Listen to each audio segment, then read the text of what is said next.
Luzon, Visayas, Mindanao at buong mundo. Ngayon ay Lunes, January 29, 2024. Ako si RB Mulak at ito ang Balitang A to Z. The President is set to appeal to the House of Representatives and the other People's Initiatives initiators to stop this dreaded PI. Pangulong Marcos, nas nang matigil ang People's Initiative ayon kay SP Zubiri. Habang COMELEC, sinuspindi na ang pagtanggap ng PI signature forms. Itutulak nito ang ating bansa sa nationwide chaos and anarchy. Kaya importante magkaroon political ceasefire. Sa gitna ng tensyon sa pagitan ng mga Marcos at Duterte, political ceasefire, ipinapanawagan ni si Party List Representative Brother Eddie Villanueva.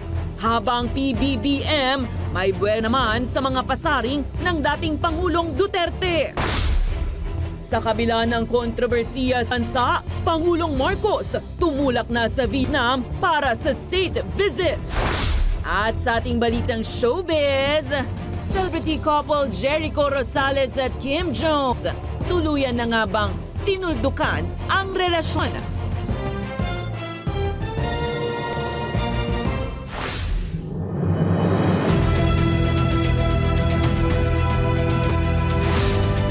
Magandang gabi, pambungad sa newscast. Ipinatigil na ng COMELEC ang pagtanggap ng signature forms para sa kontrobersyal na People's Initiative campaign.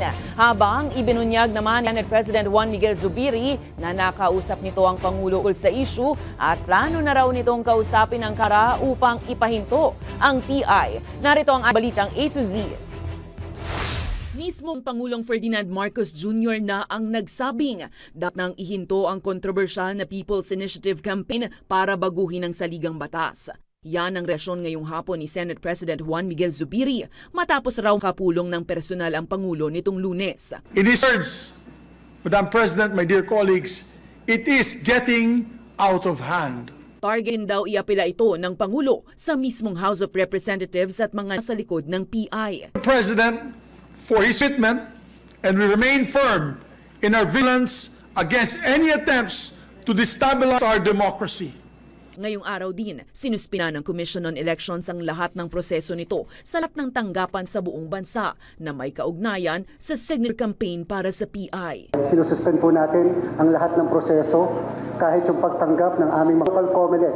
Yan ay kasunod na rin ng batikos ng Senado patuloy na pagtanggap ng komisyon ng signature forms kahit pa marami na ang naiulat na bayaran o suhol para sa lagda. Na kinakailangan namin na i-review, i-enhance, dagdagan yung aming existing IRR o Implementing Rules and Regulation concerning the People's Initiative. Dahil sa ating pay, may mga bagay po doon na kulang at wala doon sa ating pong guidelines. Agad namang nagpasalamat ang Senado sa act ng COMELEC. I think that deserves a loud applause. Sa tala ng COMELEC, umabot sa 209 legislative districts ang nagsusi ng PI signature forms. Kung kaya't kanina, kinala ng Senado ang nalalabing mga distrito na hindi nagdala ng PI forms. The 44 song that held off out of the 253 districts, may 44 po na hindi nagbigay ng kanilang 3% ika nga to comply with this People's Initiative. Ilan pa sa mga isyu ng Senado kontra sa PI ay ang tila pagbabalewala sa bicameral na sistema ng legislatura. Isinusulong kasi ng kumakalat na PI ang boto ng 24 na senador kasama sa mahigit 300 representante ng Kamara, imbis na walay na pagboto ng mataas at ng mababang kapangan. Bagay na ayon sa ilang kongresista ay hinaman isinusulong ng House of Representatives. Yung trust issues. Honestly, we know where it was coming from. Kasi we're pushing only for economic reforms. May nagsabi na extension of term limits. Saan ho nakalagay yun? Diba? I mean, you know, these people selling this idea are out there to stop the effort to amend the Constitution. And I hope it's not coming from our friends from the Senate. Umaapela naman ang Kamara sa Senado ngayong nasuspindi na ng Comelec ang PI na mag-focus na raw ulit sa trabaho at sa paggawa ng batas. Bukas, nakatakdang sulang sa Senado ang isyu ng suhulan sa PI. Naniniwala si dating Senator Antonio Trillanes na gusto ulit magkaroon ng pangyarihan ng dating Pangulong Rodrigo Duterte. Ito'y para makatakas sa pagkakaaresto ng International Criminal Court o ICC dahil sa madugong drug war. Ayon din sa dating opisyal, wala talagang plano itong makialam People's Initiative pagkus umano ay gusto lamang nito ng kapangyarihan. Sa huli, iginiit ni Trillanes na patunay ni Duterte ang nasa likod ng umano'y destabilization plot sa Administrasyong Marcos Jr. Naglunsad naman ang Bayan Muna ng kampanya na tututol sa pagsulong ng People's Initiative. Ayon kay Bayan na Chairman Nery Colmenares, nagpakalat na sila ng libreng affidavit forms para tulungang bawiin ang mga pirma upang isulong ang People's Initiative. Nananawagan si Colmenares sa publiko na tulungan sila na ipalaganap ang sample affidavits ng withdrawal of signature para maihin ang pagsulong ng pagbabago ng saligang batas. Ang affidavit o withdrawal na ito ay nagsimula nung mga member ng Bayan Muna, maraming nagtong sa ground at may mga nagsabi sa kanila na hindi nila alam yung pinipirmahan nila o naloko nila. May mga pangakong ayuda o ano paman, kaya doon nilang mag-withdraw. Ang tanong nila, paano? So ang Bayan Muna ngayon, naggumawa kami ng ganitong affidavit para tulungan yung mga gustong mag-withdraw.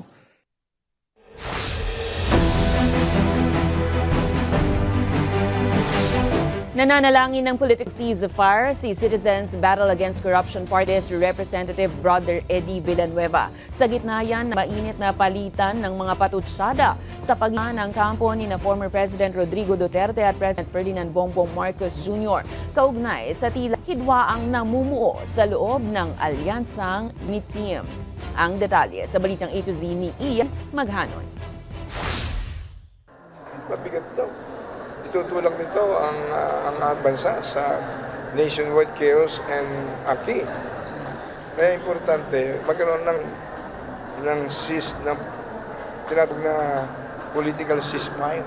Ito ang panalangin pinananawagan ni Sibak Party List Representative Brother Eddie Villanueva para sa mga Marcos at Duterte, sabay na rin ng National Bible Day. Sa gitna ng maaanghang na palitan ng mga patutsada sa pitan ng punong ehekutibong si Ferdinand Bongbong Marcos Jr. at ng dating Pangulong si Rodrigo Roa Duterte. Iyon sa kongresista, ang political ceasefire raw kasi ang kakailanin ng dalawa upang maiwasan ang anyay humantong constitutional crisis ang Pilipinas.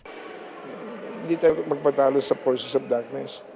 Kaya ang sa akin, reconciliation, political ceasefire, matituman ng mga Pilipino. Let's sit down and resolve the issues peacefully rather than risking the future of this nation. Sa prayer rally kasi ng mga Duterte hapon sa Davao City, inakusahan ni Digong ang Pangulo na bumabatak ng ilegal na droga. Bagay na kasamang minataraw noon ni Duterte sa ilalim ng drug watch list. Si Bongbong Marcos bangag noon. Ngayong presidente na, bangag natin ang presidente. Kayong mga military, alam ninyo yan. Lalo na yung nasa Malacanang. Alam ninyo. The Armed Forces of the Philippines, alam ninyo. May drug addict tayo na presidente. Nang yan. Ang paratang na yan, mariing pinulaanan ng pinsan ng Pangulong si House Speaker Martin Romualdez. So, unless we have proof na yung mga aligasyon ninyo, Kaya't naman ni Romualdez kay Digong. at ilabas mo yung mga prueba kasi alam natin hindi totoo yung mga sinasabi ninyo. Ang pambansang pulisya at Philippine Drug Enforcement Agency naman nag-second demotion at pinabulaanan rin ang mga tang ni Digong. On the part of the PNP, sir, we have not seen any document or list na nandun po pangalan ng ating presidente. Personal ring bumuelta ang Pangulo pabalik kay Digong. Aniya, ang dating ulo raw ang itong bumabatak ng fentanyl. PRRD's been taking the drug for a very long time now. When was the last time he told us that he was taking fentanyl? 5, 6 years ago, something like that. After 5, 6 years, it has to affect him. Kaya, alam mo, kaya nagkakaganyan. Samantala, ang anak naman ni Digong na si Davao City Mayor Baste Duterte, hinamon si PBBM na kung wala na itong pag-ibig para sa bansa, ay magbitiw na ito sa pwesto. Nilinaw naman ni Vice President Inday Sara Duterte na isang brotherly love ang binitawan ng nakababatang kapatid. Nauunawaan raw niya ang dahilan sa likod ng sinabi ni Baste laban sa Pangulo, pero hindi pa raw niya nakakausap ang kapatid ukol dito.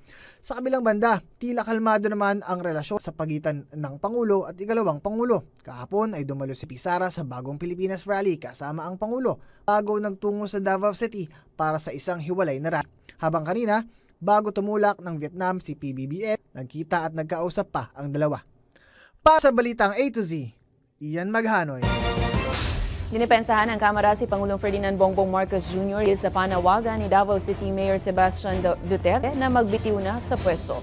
Ayon kay House Deputy Speaker David J.J. Suarez, walang panggalang sa Pangulo at walang basehan ang panawagan ng nakababatang Duterte. Sinabi rin nito, nakitanda kung paano nabago ni Marcos ang bansa mula sa hapit ng pandemya. Sa huli na nawagan ng Kongreso ng suporta ang paggalang sa presidente.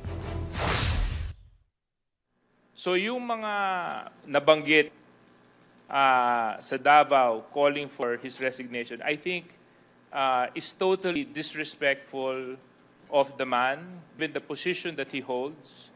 Number two, has no basis whatsoever. We have seen his commitment to the Filipino people na hindi maaaksaya ang pala na ipinagkaloob sa kanya nung siya'y manalo bilang Pangulo.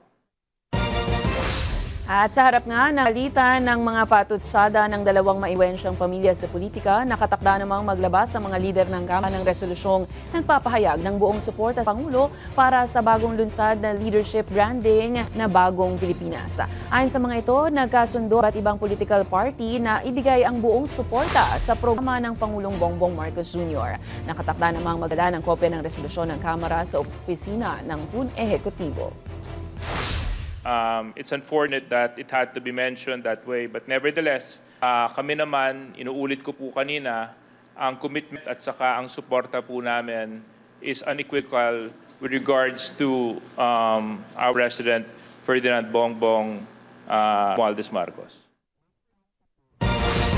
Nakalap na sa Vietnam ang Pangulong Ferdinand Bongbong Marcos Jr. para sa 2 araw nitong state visit.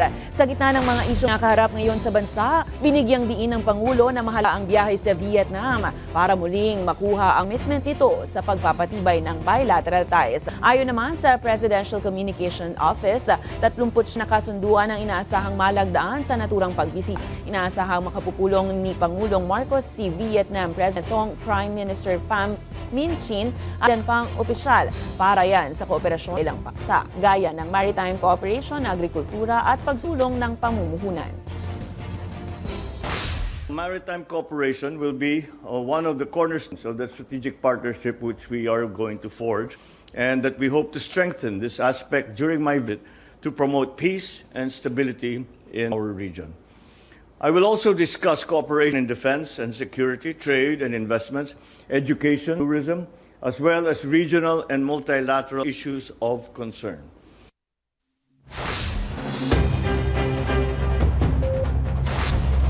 Magpapatupad ng dagdag singil ang mga kumpanya ng produktong petrolyo simula yan bukas at para sa 4 na sunod na linggo. Aabot sa 1 peso and 30 centavos kada litro ang dagdag singil sa diesel, 2 pesos 80 centavos naman sa kada litro ng gasolina, ang may dagdag singil din sa kada litro ng kerosina. Liwanag ng Department of Energy, may epekto sa paggalaw ng presyo ng langis ang pag-atake ng Houthi rebels sa mga shipping lines sa Red Sea, gayon din ang pag-counter ng US at UK sa Yemen. Formal na ang inasyon ng CNN Philippines na titigil na ang operasyon nito simula sa Miyerkules, January 31. Ayon kay CNN Philippines President Benjamin Ramos, bunsod yan ng malaking kalugi sa mga nakalipas na taon. Emosyonal mang nagpasalamat ang CNN sa mga kasubaybay matapos ang 9 na taong pamamahayag sa free-air TV, cable at digital platform. Susunod PNP, ilag sa iringan ng Marcos at Duterte. At sa James Yap, aalis na Rain or Shine Elasto Painters. Abangan ang kumpletong ulat sa pagbalik ng Balitang A to Z.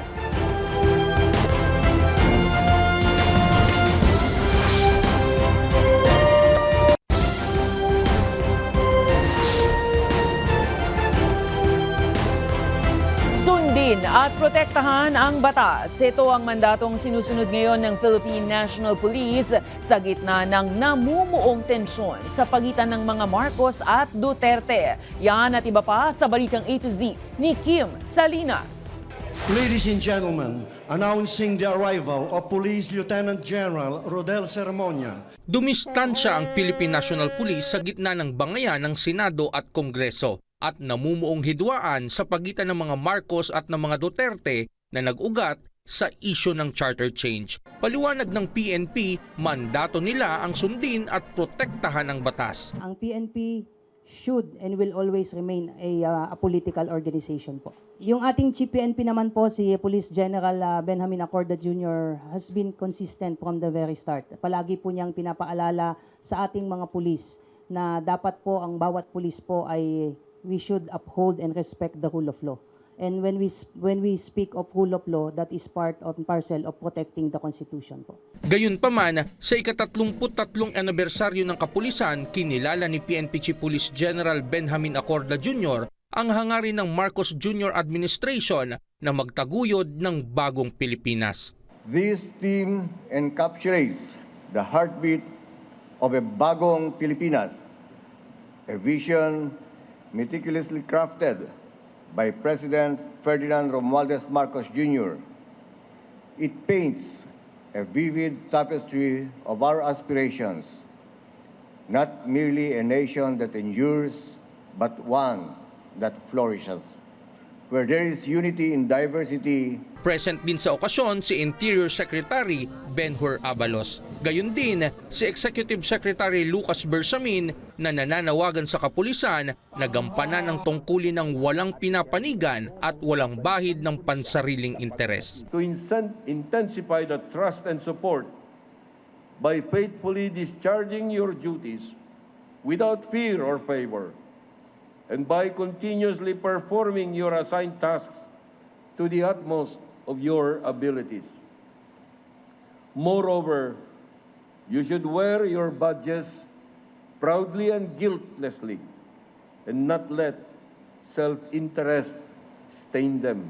Samantala, nananatili namang bakante ang pwestong iniwan ng second man in the PNP na si Police Lieutenant General Rodel Sermonia kasunod ng pagreretiro nito alinsunod sa mandatory retirement age na 56 nitong Biyernes. Paliwanag ng Philippine National Police, wala pang naitatalaga bilang bagong Deputy Chief for Administration dahil Because pursuant po sa batas po ay yung pagtatalaga po ng Deputy Chief for Administration and Deputy Chief PNP for Operation is it should be with the concurrence po at ang presidente lamang po ang may authority po para po mag-appoint ng number 2 and number 3 man po sa PNP po. Bukod sa pwesto ni Sermonia, asahan na raw ang regodon sa pwesto ng ilan pang top senior officials sa mga susunod na linggo. We are expecting some more retirement sa ating mga senior officer. So definitely this will trigger yung pong usual transfer and placement po ng ating mga senior officer. At isa sa ipinag-utos sa bawat regional directors ng PNP chief ay ang pagpapaigting ng kanilang police operations. Sa ganitong paraan nila ay mabibigyan ng agarang tugon at solusyon ang bawat krimen na nangyayari sa bawat rehiyon sa bansa. Para sa Balitang A to Z, Kim Salinas.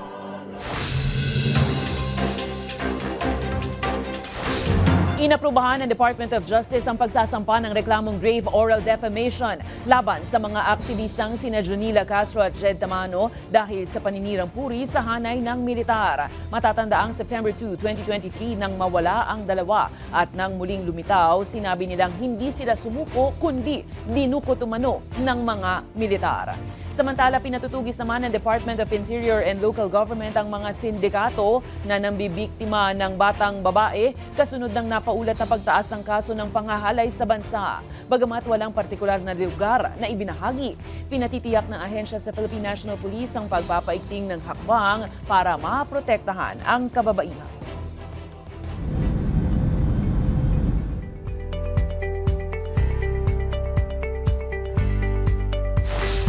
Imahinasyon, ganyan isinalarawan ni Philippine National Security Council spokesperson Jonathan Malaya ang sinabi ng Chinese Coast Guard na mayroon daw temporary special agreement sa resupply mission sa BRP Sierra Madre. Ayon kay Malaya, wala itong katotohanan. Hindi naman nakumpirma ni Malaya na nagpadala raw ng airdrop supplies sa barko ang Pilipinas noong January 21. Pero magkagayon man anya, karapatan naman ng bansa na gawin ito.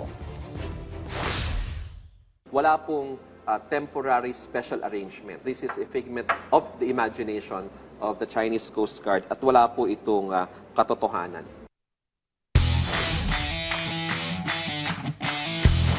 Tuluyan nang nagpaalam sa Rain or Shine Elasto Painters ang two-time PBA MVP na si James Yap. Matapos yan ng 7 taon nito ang pananatili sa nasabing koponan kung saan nagtapos na ang kontrata nito matapos ang huling laban sa 2023-24 PBA Commissioner's Cup. Ito rin umano ang personal na request ni Yap na tinanggap naman ng kanyang dating koponan. Sa ngayon wala pang detalye kung saan ito lilipat o di kaya'y tuluyan na nga ba itong magre-retiro. Sa aming pagbabalik sa showbiz, celebrity couple Echo at Kim Jones, hiwalay na nga ba? Manatiling nakatutok, kayo ay nanonood ng Balitang A to Z.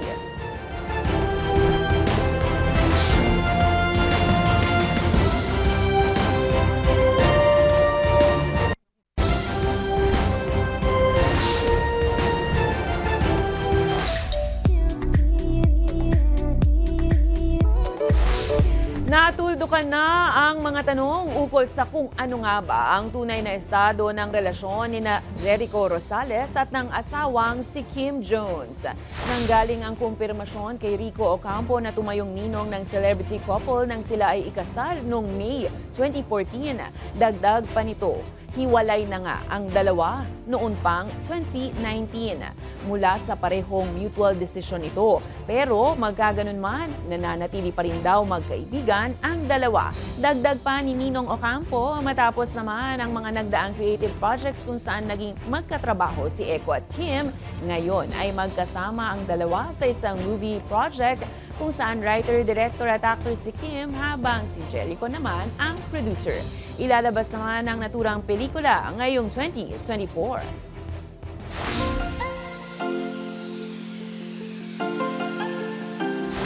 Bukod sa mga nakagawiang family occasions gaya ng Pasko, Bagong Taon, syempre taon-taon hindi naman natin pinalalagpas ang pagkakataon na ipagdiwang ang ating mga kaarawan. Pero paano kung gipit at can't afford to buy a cake? Paano ipagdiriwang ng barkada? Narito at panoorin ang Good Vibes na video.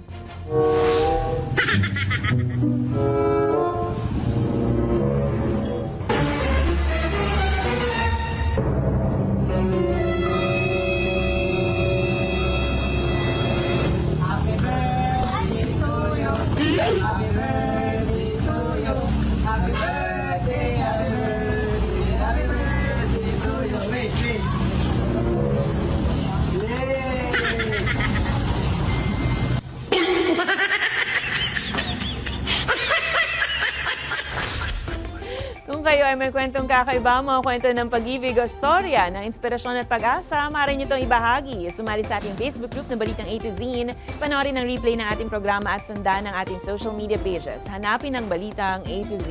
Ang ating pabaong quote of the night ay mula sa abogado at political ethicist na si Mahatma Gandhi. Ayon sa kanya, ang pinakamahusay na politika ay ang tamang pag-aksyon. At yan ang mga balita at impormasyon, mga kwentong may dalang inspirasyon na tinutukan ng Balitang A to Z. Ako po si Barbie Mulak, maging maalam, makialam. Magandang gabi sa iyo, Pilipinas!